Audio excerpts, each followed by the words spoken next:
Welcome, fellow artists. I have found over many years of not only creating artwork, but also teaching it, that there are kind of three main levels to mastering your craft. The first one is you learn just how to do something. The second one is you learn how to do it well. And then the third step is how to do it efficiently. And if you are ready to start oil painting efficiently, I have got three things that you did not even realize that you totally need in your oil painting studio. And if you stick around to the end, I even give you a fourth one that you can do for free, literally starting today.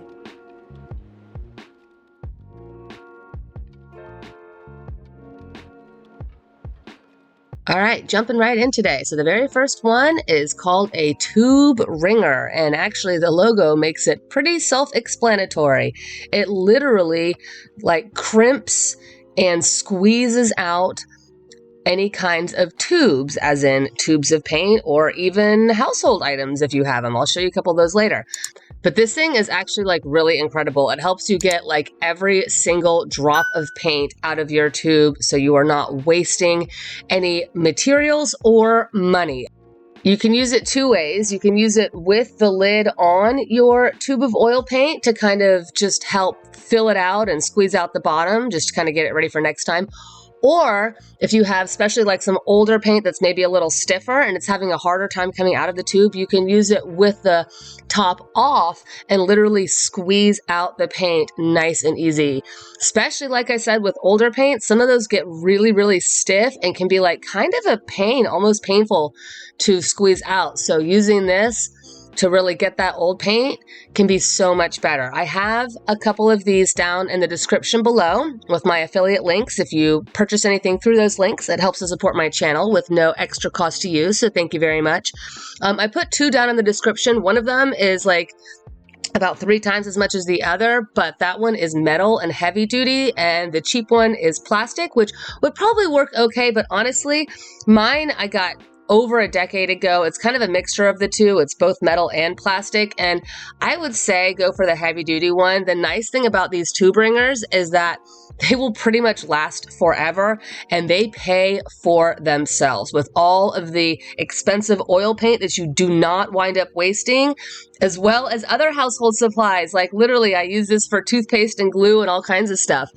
It will literally wind up paying for itself with its usefulness. And I'm not even gonna lie, it's like so satisfying to do. Now, number 2 on the list is a Mahl stick, otherwise known as a painting baton. And this seriously will not only save your paintings, but it will save your poor little wrist as well. So what these are used for is basically to prop your hand up as you paint. You can rest your hand on the stick instead of resting it on the canvas or having to just hold it out in space. Essentially, you place the top of it on your canvas or just off your canvas and hold it, the bottom, with your non-painting hand. And then your painting hand can literally rest right on that stick, and you can kind of adjust it as you need. And then you've got a great angle, and it's so much less stress on the wrist. So if you are painting without it, what normally winds up happening, especially if you're painting detail, is that you will wind up resting your wrist in like this hyper extended angle and putting pressure on it and literally giving yourself, I don't know if it's called carpal tunnels, but it's something very similar. It will really damage as well as just make very sore and painful your wrist as you're painting. Like it's just a terrible angle.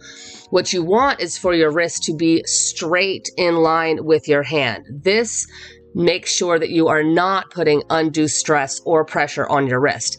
And it's very hard to do that just hovering in the air. So the Mahl stick basically gives you a place to rest your wrist in the correct positioning so that you won't hurt yourself. And as a bonus, you also won't smudge any wet paint with the side of your hand, which I know for a fact I am not the only one who has done that.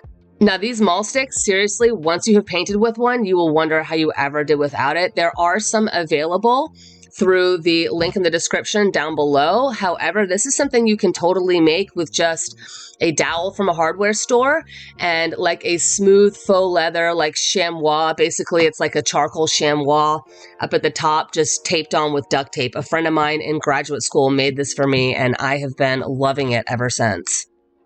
Number 3 is a neutral light. Now, this is going to be absolutely key for making sure that your paint color mixes are correct and true to life, or at least true to exactly whatever you are trying to portray. This light basically is like daylight. It's like not warm, not particularly cool. It is just a very, very neutral, middle of the road light that we experience every day. This is what human beings consider to be kind of like baseline zero as far as light, just because we all experience the same sunshine every day. So if you wind up getting your painting like in a gallery, this is the type of lighting that they will use in the gallery. If somebody winds up buying your painting and they have natural light coming in their house, this is the kind of light that will come in their house. So it is totally key that you paint in this light as well, so that your colors will carry true no matter where your painting winds up. The worst thing you could do is wind up painting with something that is too warm.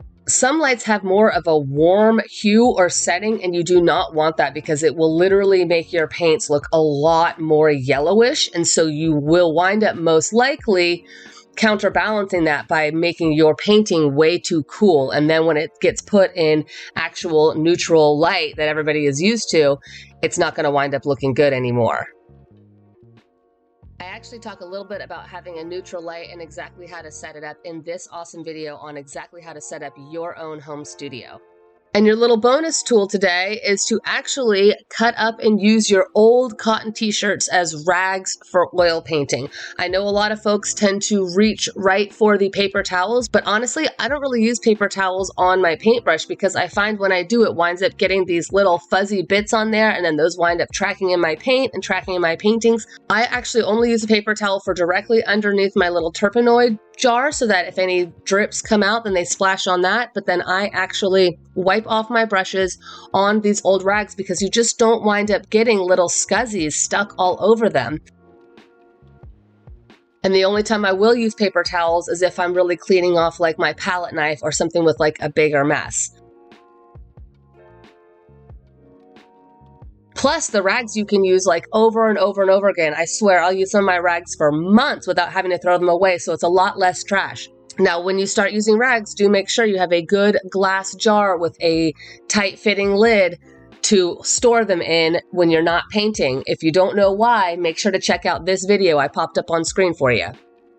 Did you know that I have an entire series on everything you'll need to know for oil painting, including a starter project we do step-by-step together? Yeah, totally for free here on YouTube. I will smash it right up here on the screen. Go have a watch, and happy oil painting. Thanks for being here, guys. I will see you next time.